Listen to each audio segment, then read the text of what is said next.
if you thought this stuff that we did this time was hot, we're gonna go mad next time, because we know what our mistakes are now, and we know how to do things more economically.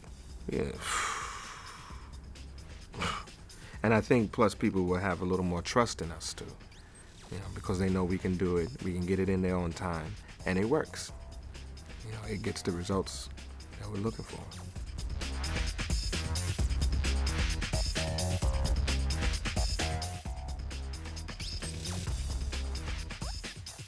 Norrington is a very strange guy. I mean, he definitely comes out of left field. He's definitely not part of the Hollywood establishment. He came out of special effects in Britain. I remember the first time I met him face to face. Well, actually, the first time I met him face to face was on another project, coincidentally. And then a few months later, I got a call from him. I was up in Salt Lake City shooting a pilot, and I got a call from him, and he said, "Guess what? I'm the director on Blade. We're going to make this movie, so when you come back, we have to get together."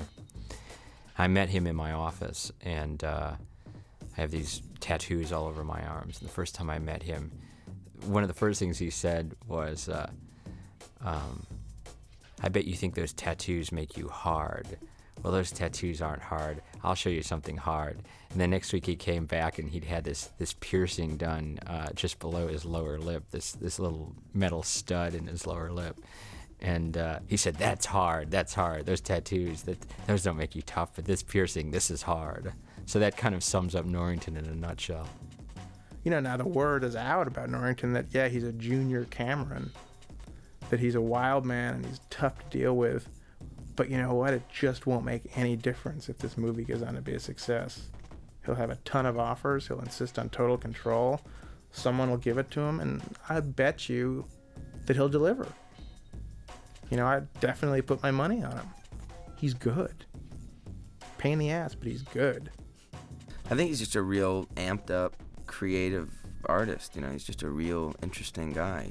Normally, I like to think of this as his first big movie because, Death Machine was his first movie, but he didn't really have acting going on, and he didn't really, he had only what he had to work with, and I think that's why he looks at this as really his entry into Hollywood movie making. And to me, it's like he did a great job. Everything he said to me in the beginning, in our first meeting, everything I was afraid of, he put me at rest with, and I think the final product's even better than I'd ever imagined. And when I was shooting it, I was worried about certain things because I'm just not into things that I don't believe in, and it's hard to believe in me turning into an 18-storied monster. For me, that's hard. That's harder to act than anything. So I didn't end up having to do that, and even the green screen or the blue screen stuff, everything he told me to do, I was worried it was going to be too over the top. Worked within the zone of the movie. So, to me, I'd love to do another movie with him. And I think if anything, he'd be really great in a stripped down kind of movie too, with actors, like without the big effects, without maybe so much money behind it. Maybe I know he wants to do something like start doing his own movies, like where he's in control totally. And I think he might do another one with New Line where they want him to just do what he wants to do. And now he's proved himself. So I think that's the best thing for me and for him and for really everybody in the movie. I think he's off his rocker, but I think he's great. Well, he comes from a special effects world and where, his characters and his actors usually are manipulated by keystrokes. And in this scenario, you got personalities to deal with. He learned. He learned.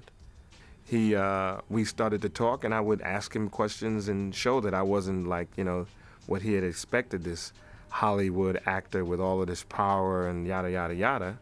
But I'm the producer, and I also am the creator of this character, and I have a very clear vision of certain things that I want to do in this. And if you trust me, you'll come off looking great. He's a little